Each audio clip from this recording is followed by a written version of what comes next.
May sisir ako sa yung sister um, about sa relasyon to.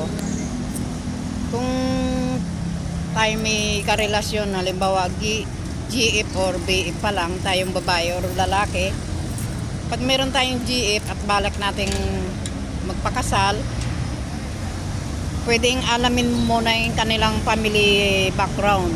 Family background ba ng babae or lalaki? Kung ikaw yung may boyfriend, alamin mo yung background ng boyfriend mo, yung family background nila. Kasi malay mo, baka may lahi yung, alam mo na, yung may lahi ng pagka, sa isip ba, ganun. May lahi yan, or may lahing sadista, ang pamilya niya.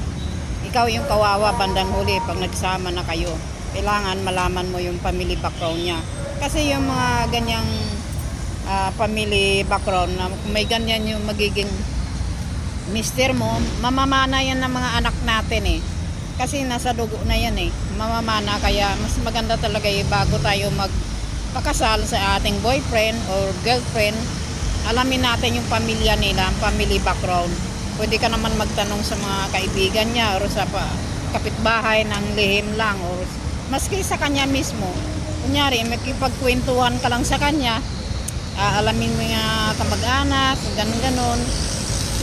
Yung mga ganyan ba, para makuha mo yung gusto mong malaman. Thank you for watching. Bye-bye.